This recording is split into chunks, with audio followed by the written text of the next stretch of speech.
All right, so now we move on to Bill Hockstedler from Nye County. He's running for United States Senate. It's a pleasure to have you here, sir, and to meet you. Thank you. Good to be here. We talked on the phone, had a little limited amount of time there.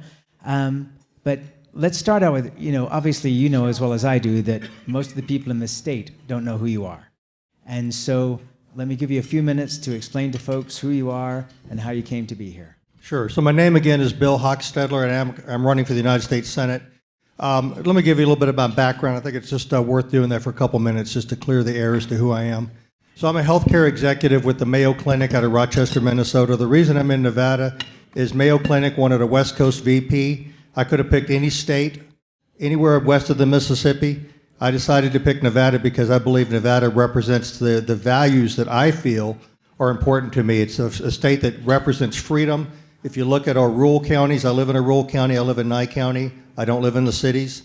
I do go to the cities quite a bit, and the requirement is that I live an hour from an airport. So I live in Pahrump, Nye County, which is exactly an hour from the airport. So I fill that requirement, and I live where I want to live. Nye County is more free than Clark County, more free than Washoe County. I decided to live in Nye County, so that's why I'm in Nevada. You probably also want to know that, and I hope I'm not taking one of your questions, you probably want to know the reason I'm running. I didn't decide to run for U.S. Senate until the very last minute. Although we do our filing officially next week. I file on Monday the 7th at 10:30 a.m. The idea to get into the race and file with the FEC and start doing the reporting and gathering of funds and expenditures, I decided to do that after I saw the other three candidates that were running. There's nothing wrong with the other three candidates. They're just quite a bit younger than I am. I have a few more revolutions around the sun, and I can look at the audience here in the demographics and know who votes in our primary elections. The Republican primaries tend to be the older voters, and I wanted to give an option for that to appeal to people that want a little bit more experience in Washington, D.C. than what we might potentially get. The other reason is that if we miss this opportunity to put the right candidate through the primary, we will potentially lose that Republican seat to Catherine Cortez Masto. I feel that I have a very good chance at beating her in the election, in the general election, if I should be so fortunate to get there. So just based on age and experience. And then the other thing I will mention is that I grew up at a time when decorum and civility in politics, in our homes, in our churches, in our business, was a different place back in the days when I grew up as a kid. My father would have been 100 years old last October if he was still alive. So I feel that I'm a product of the greater generation. The fruit doesn't fall far from the tree. I got some of that information from my father and my mother that helps me live my life to get to where I am today. So I have a model of success and a little bit of experience to bring to the party. Would you share with us your military background? You were in the Army and the Air Force for 12 years? That's correct. So I started off in the Jimmy Carter administration, if you guys remember that far back, in the Army Reserves. I also registered to vote as a Republican. My father was an independent because he was a newspaper man, and he had to remain as an independent for that objectivity. But my grandfather was a Republican and a good businessman. He owned a factory that made mattresses. And I always saw him carrying a wad of bills in his pocket all the time. I said, Republicans are rich. And I think the Republicans do have that entrepreneurial spirit and that capitalism about them, and it appealed to me. And I learned a lot from my grandfather and my father, and I wanted to be a Republican. So in the Jimmy Carter administration, while in the Army Reserves, I joined the Republican Party and voted for the first time for Ronald Reagan. I've been a 42-year lifelong Republican ever since, and I don't regret it one moment. I'm a conservative Republican. I do have some middle road tendencies, but that's because of the I've lived in a lot of places. I've seen a lot of things. The diversity of my military career taking me everywhere. So then I went to the active duty Air Force, and I became an imagery interpreter, satellite reconnaissance work. I worked with the Air Force Electronic Warfare Center, which taught me a lot about national defense and the things that happen behind the scenes, things I can't tell you about. You know the story. But I was also appointed as the Air Force liaison to the DIA, Defense Intelligence Agency. And that couldn't be more important than what we're facing today when we're talking about our work with our NATO nations, our foreign partners, and keeping America secure and helping the world stay safer. So everything that I learned while I was at the DIA applies today, even though it's dated material. I had top secret security clearances, and I had access to our goals and objectives as a nation and what we could do to keep our nation safe and our world safer. So that applies to what we're doing today with what you see going on overseas. So let me ask you about that. With what's happening, we're seeing it unfold on television, on social media. with Ukraine, and what do you think about what's happening there and the United States' response to it? Well, I think that we missed an opportunity when President Biden took military options off the table several weeks ago before we got into the negotiations and the failed negotiations with Russia. I don't say military options in the fact that we necessarily need to have troops on the ground in Ukraine to protect against the Russian invasion. However, taking it off the table does take it off the table, and therefore you are forced into a different posture if they don't think that you might use military force. So I would have rather seen us keep military force, at least in their minds, not necessarily boots on the ground. But again, think back in the times when we did put boots on the ground. I was in the first Gulf War, Desert Storm, Desert Shield, and we put over 500,000 people on the ground in Saudi Arabia to push Saddam Hussein out of Kuwait. And if you think about the fact that America is the standard of the world, people look at America for guidance. They look at us for advice. They look for us to do the right thing. Americans always do the right thing, and that's what we're known for. And if it's unwarranted aggression against a country that's a sovereign nation that needs to keep its sovereignty, then America is the last line of defense when it comes to things like that. Now, I recognize Ukraine is not a NATO nation. I recognize there's corruption in Ukraine, there's corruption in Russia, there's corruption in the United States. And there's a lot going on with all of that. There's some things behind the scenes but there's a lot of things that we don't understand about what's going on with corruption. And you have to look no further than the Biden administration to know what's happening with Ukraine and some of the mixed up ramifications that all of that has caused us. So I think that our posture now, working with the NATO nations and keeping them secure, that's the new last line that we have to hold. And it's going to be a tougher job for us. I think if we kept military options on the table, at least psychologically, they wouldn't have moved as aggressively as they've done. And if we physically had boots on the ground, I truly believe there would not have been a shot fired or not a single drop of blood shed. Now we have civilians in Ukraine that are wounded and shot. We have destruction beyond your imagination. We have Russian soldiers that are shot. They have brothers and sisters, mothers, fathers, and children back at home too. They're regular people. They're not the government of Russia. It's the government of Russia, and Putin in particular, that's the problem for this world. How do you think this is going to end? It's going to end badly. In what way?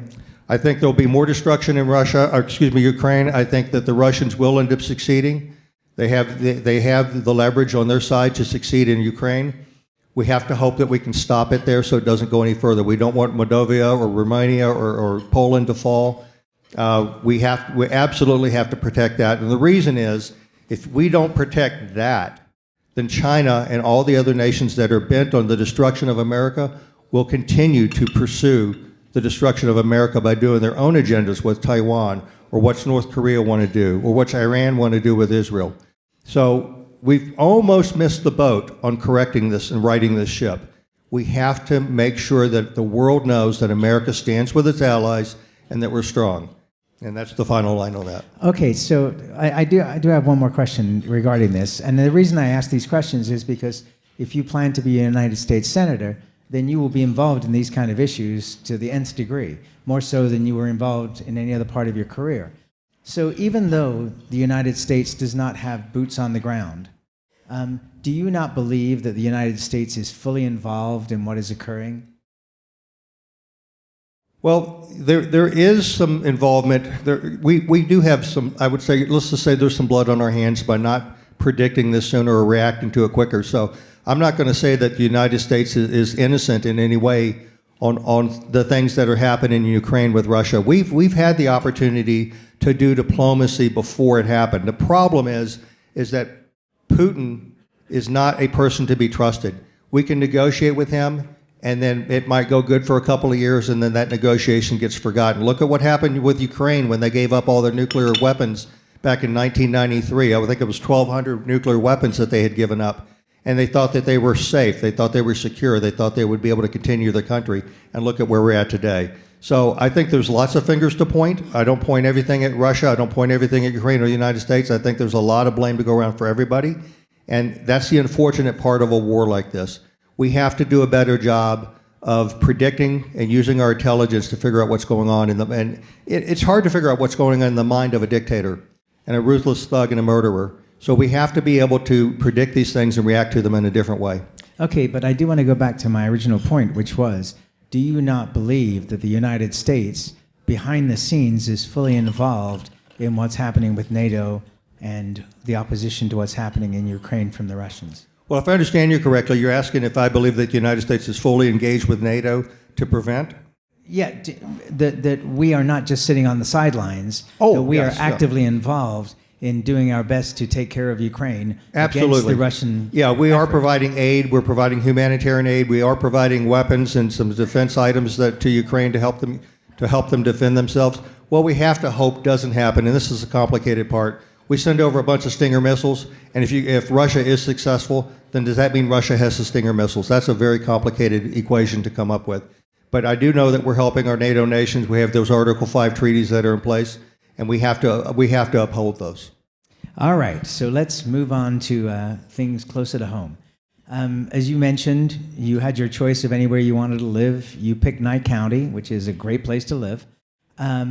For all it represents now to leave and go to Washington, D.C., my first question, I guess, really is, why are you shooting for the top job? You could serve on a county commission, you could serve in the legislature. There are lots of opportunities, some that would allow you to remain, for the most part, in Nye County. Why choose the top job? Well, I will still remain in Nye County, and I will do my job in Washington and come back to Nye County, not just to represent or be in Nye County, but to represent all Nevadans. Let me point out that I'll represent everybody in Nevada, and I'm not going to be your leader. I will lead in Washington with my peers in Washington, D.C. to get things accomplished. And the whole idea is to get more done and create less problems. So do more than the problems you create, and I want to do that. But also to represent all Nevadans equally, whether you're Democrat, Republican, Independent, or nothing at all, regardless of your differences, your religious differences, and all the other things that make us different people. I want to represent everybody equally. But the reason to go to the top of the ticket, to get to your original point, was that I've reached a point in my life, in my stage in my career, and all the things I've done during the military, with the DIA, and what I've done and we didn't even talk about what I'm doing medically, but what I've done in the medical career field as a healthcare executive, I bring all of that to bear, that experience. So I've had a few more revolutions around the sun than a few folks, and I wanted to make sure that I brought that to the top of the ticket. It's a very important job. We have to make sure that we get reliable, honest, ethical people in Washington, D.C. to represent us. Okay, so all that being said, you know as well as I do, and as everybody else in this room knows, that raising money is a very important part of this. And you have Adam Laxalt, who is raising a ton of money. You have Captain Sam Brown, who has been raising over $2 million already, and certainly seems to be well on the way to getting a lot more. Are you going to be able to be competitive with those folks? Well, I don't plan on being competitive in raising the money, and I didn't focus on it in the beginning. First of all, I'll mention that I've never run for politics before. I've never been a politician until now. I guess I'm counted as one now. And it might have been a little naive of me not to go out and raise money in the beginning, but I chose not to. I wanted to focus on policies and getting to know the people of Nevada better and doing it that way. I don't think that we necessarily need to vote for a person just because they've raised a lot of money. Now, granted, the more money you raise, the more media exposure you can get, and that you can get out there and get people to know you. But money doesn't always solve the problem. So it certainly helps. And I just... Can you think of an example in the United States Senate race in the last couple of cycles where money has not been incredibly important? And I'm not saying whether that's a good or bad thing. I'm just saying that money is an incredibly important part of running for the United States Senate. Well, we still have an opportunity to raise money now. We still have 90 days left till the primary. It might be a little bit late. People's pockets might be a little empty from the prior giving. But I will say that I have not known of anybody running for the U.S. Senate that did it on a nickel or a dime. They had to have significant funds. There are instances, and we've seen this recently, in New Jersey or Pennsylvania, somebody was a truck driver and they won the state Senate seat on $5,000 or some small amount like that. But it's a lot different when the United States Senate is 50-50, and every seat is important, that there's going to be an incredible amount of money coming into the state. That's correct. And especially with the outside PAC money that comes in, there's going to be tremendous amounts of money flowing to both sides. And so if you're not, considered in that money rain, how do you convince those PACs to to come in and support you, because it's going to be minimum $100 million spent in this state, which is insane, but $100 million with 2 major population centers over the next 8 months. Right. So getting through the primary obviously is the first objective. Once I get through the primary, then I'm sure the money will flow. If many of you don't know that PACs can't give to individual candidates like myself at this point, it has to be small dollar donations from individuals. If you owned a flower shop or a tire shop, you can't write a check to my campaign. It has to come from your name, Bob Smith's checking account. It can't come from corporations like it can to other state offices. So we're dealing with smaller amounts. And you're right, we've had candidates that have done really well with those small amount dollar donations nationwide. However, there are some issues in the way that it's raised and the things that were done to get there, and I don't want to get too vocal on that right now, but I don't agree with the way that that money was raised.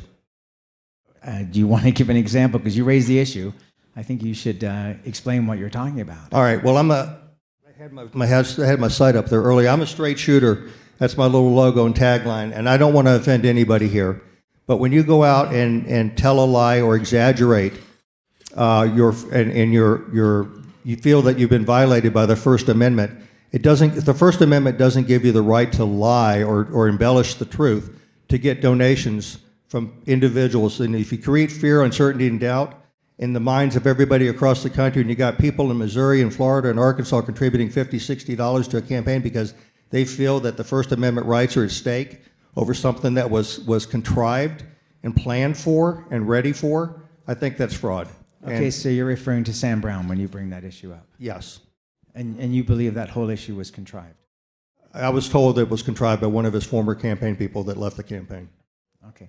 Well, I'll leave it sit there because... But I'm not a reporter, so... There are obviously people that would disagree with you on that. Okay. But yep. Let's move on. So on your website, you said, as your representative in the United States Senate, you'll bring real change through common sense legislation.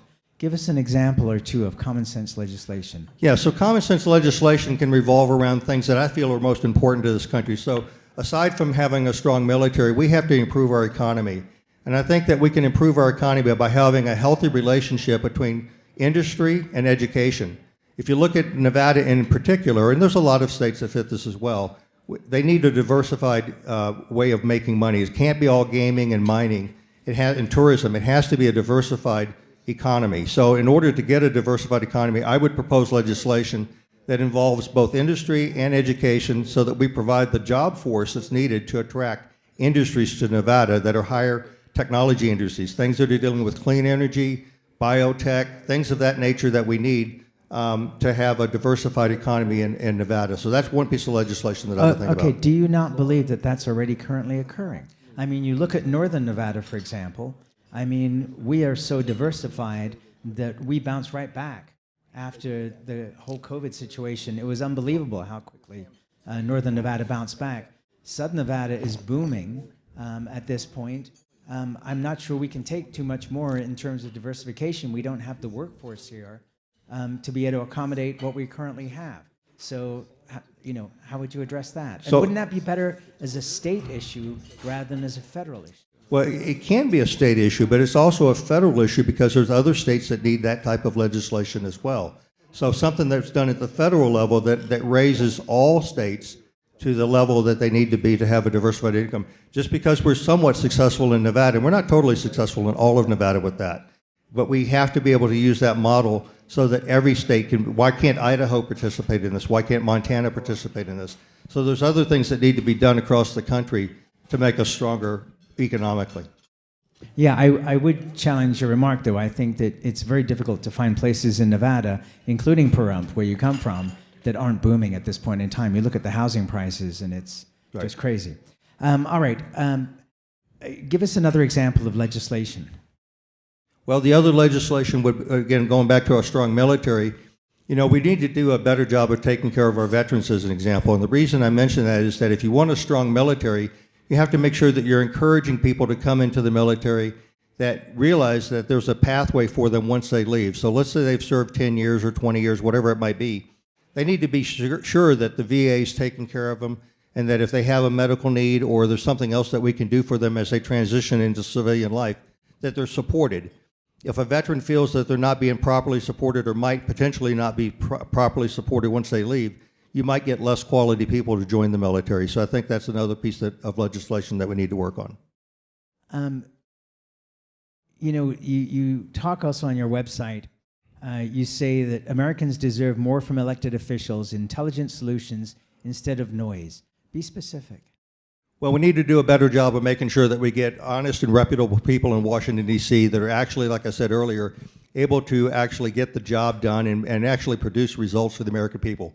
Americans deserve to get a return on their investment in all of their elected staff, whether it's a senator, a congressman, congresswoman, or any other local and state office. We need to do better. Americans deserve more. They deserve to be able to trust their government, and we need to make sure that our elected officials are upholding the standards that we expect them to.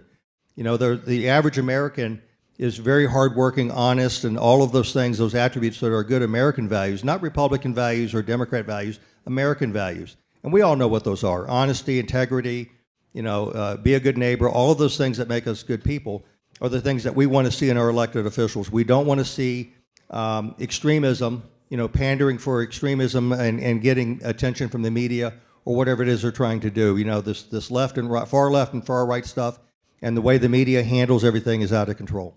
Okay, so one of the you come to the other point I wanted to make. In that same sentence you were talking on your website about, you talk about coalition building among both parties.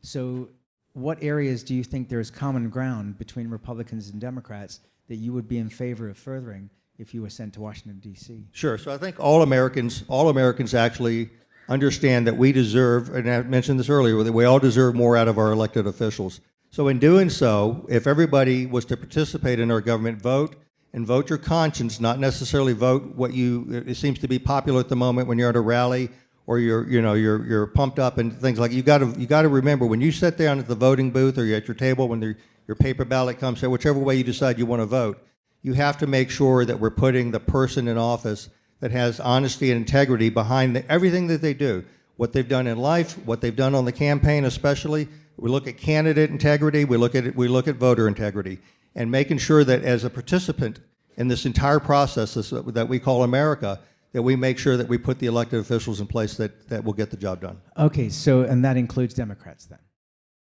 As far as in the inclusion in that list, if they hit all those qualifications, but they happen to be Democrats, because you're saying that you want to see coalition building among both parties. We're a two-party system, and there are Democrats and there are independents that have great ideas. So I'm not an anti-Democrat, I'm not anti-independent, I'm not anti-Republican.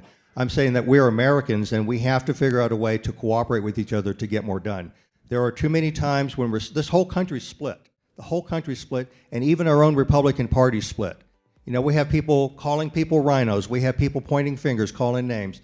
We have too much of that going on. Let's come together as America. Let's quit the inner fighting that we have going on with our own party so our party can succeed. How long has it been since Nevada has had a successful run in the Republican Party? Look at what's been going on for the last 10 years. Yeah, I know we had the wave in 2014. We have a wave now. But we have to protect that. We have to make sure that we take advantage of that, but we have to do it ethically.